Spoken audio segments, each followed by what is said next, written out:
हरियाणा के मुख्यमंत्री मनोहर लाल करनाल पहुंचे, जहां उन्होंने अनलॉक पार्ट को लेकर कहा कि कल से शुरू होगा अनलॉक पार्ट 2।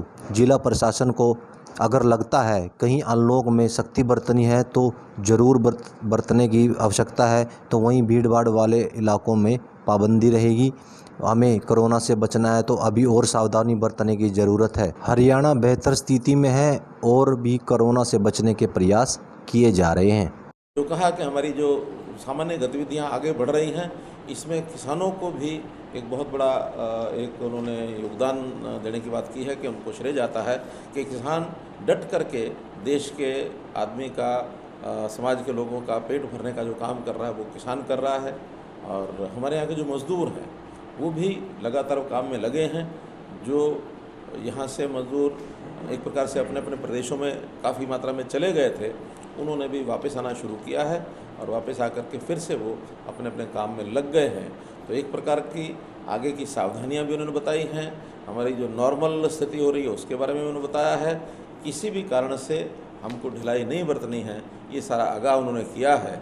और सामान्य तौर पर एडमिनिस्ट्रेशन के नाते से, चाहे वो स्टेट गवर्नमेंट है, चाहे वो जिले के एडमिनिस्ट्रेशन के रूप में है, सब लोगों को अपने अपने दायित्व को निभाना है।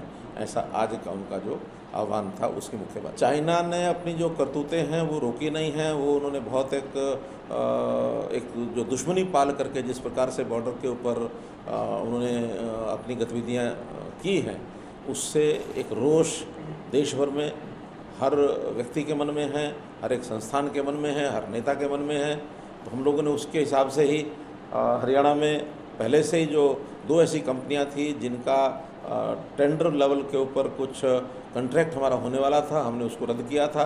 देश भर में ये जो 59 ऐप हैं ये बंद कर दिए गए हैं। ये संस्थागत रूप से बंद किए हैं। आम आदमी ने भी इसका एक संज्ञान लेना शुरू किया है। होटल्स कई ऐसे सामने आए हैं जिन्होंने चाइनीज़ को वहाँ ठहरने के लिए, रुकने के लिए वो मना कर दिया है। लोगों ने चाइनीज़ सामान की होली जलानी शुरू कर दी है। तो चाइना के प्रति एक क्षोभ, एक गुस्सा ये आम आदमी के मन में है। तो उसी हिसाब से अभी तो चूँकि जब देश के प्रति दुश्मनी का भाव रखने वाला कोई देश, उसको किस प्रकार से हम आगे बढ़ने देंगे? अपने देश में आगे नहीं बढ़ने देंगे। ये भाव जनमत का सारा बना है। हाँ, क्योंकि कोई भी विवाद होता है, कोई भी बात होती है, उसका जो हल होता है कभी ना कभी हल तो होना ही चाहिए। हम वसुधैव कुटुंबकम की बात करते हैं, विश्व में शांति की बात करते हैं, तो इसका मतलब ये नहीं है कि बातचीत के रास्ते बंद करेंगे। बातचीत के रास्ते खुलने चाहिए और खुल करके कल को इन सब बातों में से यदि निजात मिलती है तो मानवता के नाते, विश्व के नाते, सब देशों को सह अस्तित्व के नाते रहना ही है। लेकिन किसी भी कारण से अपने देश की किसी कॉस्ट के ऊपर कोई बात की जाएगी, ऐसा बिल्कुल नहीं होगा। अपने देश का स्वाभिमान, सुरक्षा, अखंडता ये बरकरार रखे।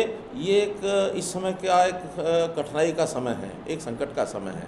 ऐसे कठिनाई के समय में अर्थव्यवस्था की बहुत सी ऐसी बातें हैं जो आप सब लोग भी जानते हैं, हम भी जानते हैं कि ऐसे समय पर अर्थव्यवस्था में जो देश में और प्रदेशों में और सामान्य जगह पर भी जो कठिनाइयाँ पैदा हुई हैं, उसमें कहाँ से अर्थ आएगा, कहाँ से नहीं आएगा, ये सारा संतुलन बैठाना पड़ता है। और उस संतुलन को बैठाने में यदि पेट्रोलियम में से कोई पैसा अगर मिलता है, वो बाकी चीज़ों में से जो बंद हो गया है उसकी भरपाई करके लिए आखिर व्यवस्थाएं तो खड़ी करनी पड़ेंगी।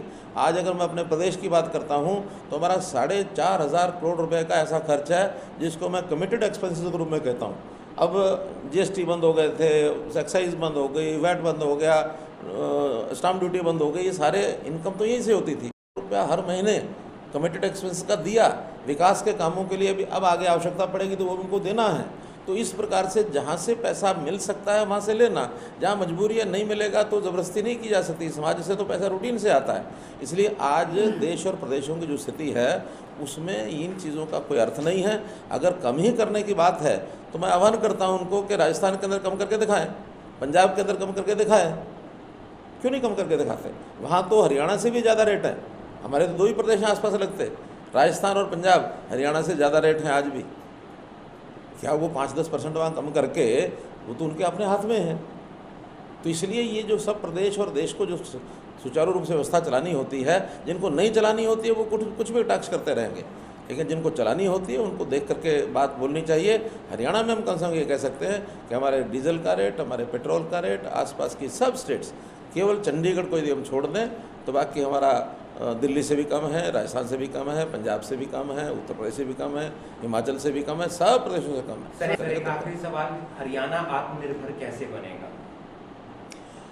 देश भर का जो इतना बड़ा पैकेज प्रधानमंत्री जी ने घोषित किया है, हमने अपनी टीम को, पूरे ब्यूरोक्रेट्स को, मंत्रियों को ये एक योजना बनाने के लिए कह दिया है कि हम उसका 10% का शेयर हर मद में कैसे ले सकते हैं। फिर वो इंडस्ट्री में है, चाहे वो किसानों के काम में है, मजदूरों के लिए है, उद्योग के लिए है, व्यापार के लिए है, इन सब चीज़ों में जो जो लाभ केंद्र सरकार से हम ले सकते हैं उसकी प्लानिंग हम कर रहे हैं।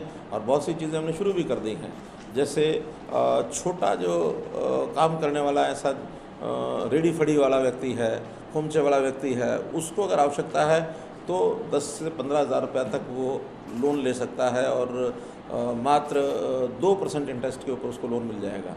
ऐसे ही थोड़ा शिशु लोन, जिसको हम कहते हैं, मुद्रा लोन में 3 प्रकार हैं, तो शिशु लोन के लिए 50,000 रुपये तक की, ऐसे हमने 3 लाख लोगों को ये लोन देने की योजना बनाई है हरियाणा में। ऐसे इन लोगों को भी जो 9% का ब्याज बैंक का होता है उसको 5% पर मिलेगा, 4% का सबवेंशन वो केंद्र सरकार का और प्रदेश सरकार का रहेगा।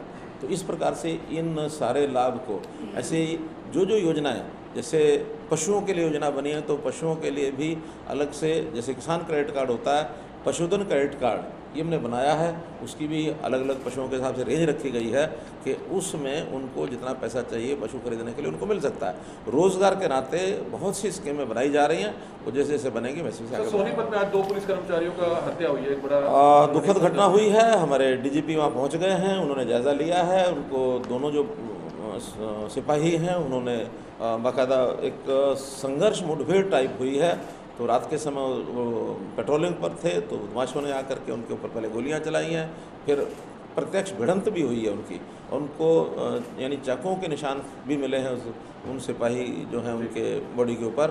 तो उनको वीरता के नाते से जो उनका किया जाएगा, उनको सम्मानित किया जाएगा और उनको जो एक्स ग्रेशिया के जो लाभ हैं सिपाहियों को पूरे दिए जाएंगे। और ऐसे जो दोषी हैं, कल्प्रेट है, स्पेशल टीम बना करके और उनको जल्दी